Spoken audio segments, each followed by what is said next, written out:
Hey everyone, welcome back to Aastha science club.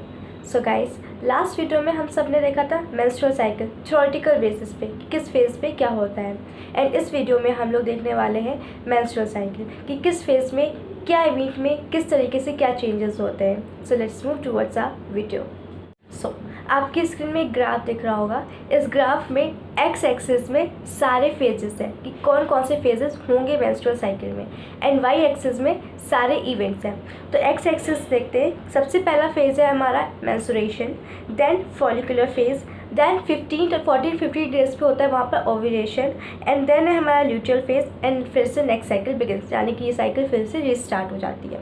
Y axis में देखते हैं कि किन किन इवेंट्स के बारे में हम लोग पढ़ने वाले हैं। पहला इवेंट हम लोग देखेंगे यूटेराइन इवेंट्स, यानी कि यूट्रस की वॉल में, एंडोमेट्रियम वॉल में क्या क्या चेंजेस होंगे। देन ओवरियन हार्मोन लेवल्स देखने वाले हैं हम लोग कि ओवरी के हार्मोन्स कब पीक पे होते हैं, कब उनका जो लेवल होता है वो लो होता है, ये सारी चीज़ें। देन ओवरियन इवेंट्स कि पूरी साइकिल के दौरान ओवम किस तरीके से चेंज होते हैं, किस तरीके से उसका फॉर्मेशन होता है, डेवलप होता है, ये सारी चीज़ें। एंड लास्ट वन जो सबसे ऊपर है उस पर देखेंगे हम लोग पिट्यूटरी हार्मोन लेवल, यानी कि पिट्यूटरी ग्लैंड से जो हार्मोन्स निकलते हैं उनका सीक्रेशन लेवल किस तरीके से होता है, कब वो हाई होता है, कब लो होता है, एंड ये सारी चीज़ें। तो सबसे पहले हम लोग अब देखेंगे यूटेराइन इवेंट्स के बारे में कि पूरे मेंस्ट्रुअल साइकिल में किस फेज़ में यूटेराइन में या यूट्रस में क्या क्या चेंजेस होते हैं। ठीक है, सो सबसे पहले देखिए मेंस्ट्रुएशन, फिगर पे देखते जाइएगा। मेंस्ट्रुएशन स्टार्टिंग के 1 to 5 डेज यहाँ पर क्या होता है, मेंसेस होते हैं, यानी कि जो हमारी यूटेराइन वॉल होती है पूरी तरीके से इसका ब्रेकडाउन हो रहा होता है, यानी कि ये वेजाइना के थ्रू बॉडी के बाहर जा रही होती है। देन उसके बाद है हमारा फॉलिकुलर फेज़, यहाँ पर इसका ग्रोथ हो रहा होता है follicular phase, and luteal phase में जा करके हमारी यूट्रस की जो एंडोमेट्रियम वॉल है इसका कंप्लीट डेवलपमेंट हो चुका होता है। एंड लास्ट में फिर क्या होता है, फिर से वही प्रोसेस रिपीट होती है, अगली साइकिल बिगिन हो जाती है, वो यूट्रस की वॉल फिर से ब्रेक डाउन होती है, एंडोमेट्रियम वॉल फिर से उसका ब्रेक डाउन होता है, एंड देन फिर से वो उसका मैन्युफैक्चर होता है, फिर से उसका फॉर्मेशन होता है, देन फिर वो आकर के हमारे ल्यूटियल फेज में पूरी तरीके से फुल ग्रोथ आ जाती है, पूरी मेम्ब्रेन बन जाती है, एंड फिर से नेक्स्ट साइकिल बिगिन्स, यानी कि अगली साइकिल फिर से स्टार्ट हो जाती है। सो अब हम लोग बात करेंगे ओवरी के हार्मोन्स के बारे में, ओवरियन हार्मोन लेवल्स के बारे में कि किस फेज़ में ओवरीज के जो हार्मोन्स होते हैं जो मेंस्ट्रुअल साइकिल को अफेक्ट करते हैं, किस स्टेप में या किस फेज़ में उनका सीक्रेशन हाई होता है और किस फेज़ में उनका सीक्रेशन लो होता है। तो ओवरी से दो हार्मोन्स रिलीज होते हैं, ईस्ट्रोजन एंड प्रोजेस्टेरोन। तो पहले हम लोग ईस्ट्रोजन देखते हैं। जो ब्लू लाइन दिख रही है आपको वो ईस्ट्रोजन वाली है। तो ईस्ट्रोजन देखिए, स्टार्टिंग में जब मेंस्ट्रुएशन स्टार्ट हो रहा है उस टाइम पे ईस्ट्रोजन का लेवल एकदम नॉर्मल है, लेकिन जैसे ही फॉलिकुलर फेज़ में हम एंटर करते हैं, फॉलिकुलर फेज़ में बॉडी जो हमारी साइकिल है वो एंटर करती है, उसी टाइम क्या हो रहा होता है, इस ईस्ट्रोजन हार्मोन का जो लेवल होता है वो बढ़ जाता है। देन फॉलिकुलर फेज़ खत्म होने के बाद, ओव्यूलेशन खत्म होने के बाद ल्यूटियल फेज़ में फिर से क्या होता है, ये ईस्ट्रोजन लेवल फिर से कम हो जाता है, यानी कि लो हो जाता है। उसके बाद जैसे ही ल्यूटियल फेज़ खत्म होता है अगेन इसका लेवल फिर से हाई हो जाता है। ठीक है, क्या हुआ इसमें, फॉलिकुलर फेज़ में हमारे ईस्ट्रोजन का लेवल हाई हुआ, देन उसका ल्यूटियल फेज़ में कम हुआ, एंड ल्यूटियल फेज़ खत्म होने के बाद फिर से इसका लेवल बढ़ गया, हाई हो गया। फिर ऐसे ही हमारा प्रोजेस्टेरोन है। प्रोजेस्टेरोन क्या होता है, नॉर्मल चलता रहता है, लेकिन जैसे ही ओव्यूलेशन के बाद ल्यूटियल फेज़ आता है वैसे ही इसका जो लेवल होता है बढ़ जाता है, यानी कि हमारे प्रोजेस्टेरोन का ल्यूटियल फेज़ के बाद या ल्यूटियल फेज़ में ही इसका जो लेवल होता है ये बढ़ जाता है, एंड देन ल्यूटियल फेज़ खत्म होने के बाद वापस से अपने नॉर्मल लेवल में आ जाता है। अब हम लोग बात करेंगे ओवरियन इवेंट्स के बारे में, यानी कि मेंस्ट्रुअल साइकिल के किस फेज़ में ओवरीज में क्या चेंजेस हो रहे हैं, क्या इवेंट्स वहाँ पर हो रहे हैं।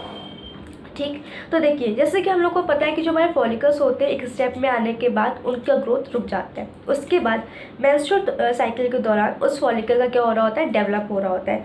सो मेंस्ट्रुएशन 1 to 5 डेज में क्या हो रहा होता है, उस जो नया ओवम है ओवरी के अंदर, ये प्रोसेस कहाँ हो रही है, ओवरी के अंदर हो रही है, वहाँ पे इसका क्या हो रहा होता है, डेवलपमेंट हो रहा होता है। देन फॉलिकुलर फेज़ में, यानी कि प्रोलिफरेटिव फेज़ में क्या हो रहा होता है, वहाँ पे मैच्योर फॉलिकल का फॉर्मेशन हो चुका होता है, यानी कि ग्रेफिड फॉलिकल बन चुका होता है। उसके बाद ओव्यूलेशन में क्या होता है, उस ग्रेफिड फॉलिकल से वो ओवम रिलीज आउट होता है, उसका ओव्यूलेशन होता है। ये स्टेज कौन सी है, 40-50 डेज में क्या होता है, ओव्यूलेशन होता है। उसके बाद इस स्टेज में अगर फर्टिलाइजेशन हो गया तो क्या होता है, फर्टिलाइजेशन होने के बाद स्पर्म से उसका फर्टिलाइजेशन हो गया तो जाइगोट का फॉर्मेशन हो जाएगा। ठीक है, जाइगोट का फॉर्मेशन हो जाएगा, प्लेसेंटेशन हो जाएगा एंड देन बेबी का डेवलपमेंट होने लगेगा। लेकिन इन केस अगर फर्टिलाइजेशन नहीं हुआ तब क्या होगा, फर्टिलाइजेशन नहीं हुआ तो ये किस में कन्वर्ट हो जाएगा, कॉर्पस ल्यूटियम में कन्वर्ट हो जाएगा एंड देन उसके बाद कॉर्पस ल्यूटियम में क्या होने लगेगा, रिग्रेशन होने लगेगा एंड देन फिर से वो क्या करेगा, मेंस्ट्रुअल फ्लो में या मेंस्ट्रुएशन में यूट्रस की वॉल के साथ बॉडी के बाहर रिलीज आउट हो जाएगा। आई बात समझ में? तो ये कहाँ पे डिपेंड करता है कि मेंस्ट्रुअल फ्लो होगा या नहीं होगा, वो डिपेंड करता है ओव्यूलेशन के बाद। ओव्यूलेशन के बाद जब ओवम रिलीज हो जाता है, अगर उसका फर्टिलाइजेशन हो गया तो मेंस्ट्रुएशन नहीं होगा, और अगर फर्टिलाइजेशन नहीं हुआ तो आगे की फर्दर प्रोसेस होगी। आई होप आपको चीज़ें समझ में आ रही हूँ। अब बात करते हैं हम लोग पिट्यूटरी हार्मोन्स के बारे में। बट वीडियो में आगे जाने से पहले अगर वीडियो अच्छा लग रहा हो, समझ में आ रहा हो तो प्लीज़ चैनल को सब्सक्राइब करिएगा, वीडियो को लाइक कीजिएगा और साथ में अपने दोस्तों के साथ भी शेयर करना बिल्कुल भी मत भूलिएगा। तो अब हम लोग पढ़ेंगे पिट्यूटरी हार्मोन्स के बारे में कि किस फेज में पिट्यूटरी हार्मोन्स किस तरीके से रिएक्ट करते हैं, या उनका लेवल कब हाई होता है कब लो होता है। तो मेनली पिट्यूटरी से रिलीज हुए 2 हार्मोन्स होते हैं, FSH एंड LH। ठीक है, follicular stimulating hormone and luteinizing hormone, FSH and LH। तो पहले हम लोग देखते हैं FSH के बारे में, जो कि रेड लाइन से रिप्रेजेंट हो रहा है यहाँ पर। देखिए FSH क्या होता है, मेंस्ट्रुएशन फेज में जब मेंसेस चल रहे होते हैं उस टाइम पे FSH का जो लेवल होता है वो LH के कंपैरिजन में हाई होता है। ठीक है, उसके बाद इसका लेवल लो होता है एंड देन वापस से क्या होता है, फॉलिकुलर फेज में क्या होता है, इसका लेवल फिर से हाई हो जाता है।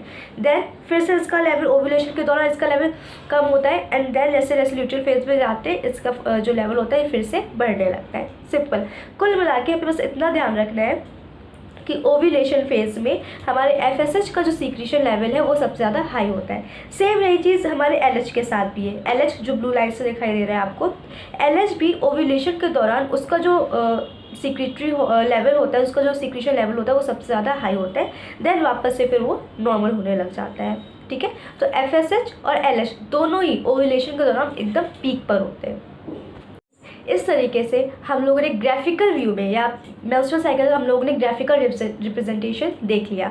हो सकता है कई जगह बीच में मेरी वॉइस में कुछ प्रॉब्लम आई होगी, तो उसके लिए रियली वेरी सॉरी, बिकॉज मुझे बहुत कस के कोल्ड हुआ है एंड देन इस वजह से शायद आवाज़ में कुछ प्रॉब्लम आ सकती है, बट मैंने फिर भी ट्राई किया है to speak properly. Even then अगर आपको कोई प्रॉब्लम हो या कोई चीज़ समझ में नहीं आई हो तो प्लीज़ कमेंट सेक्शन में ज़रूर बोलिएगा। ठीक है, तो ये हमारा ख़त्म हो गया। अब हम लोग नेक्स्ट वीडियो में क्या पढ़ने वाले हैं, नेक्स्ट वीडियो में हम लोग फर्टिलाइजेशन के बारे में पढ़ने वाले हैं। सो मिलते हैं नेक्स्ट वीडियो में, तब तक के लिए bye bye, take care, thank you.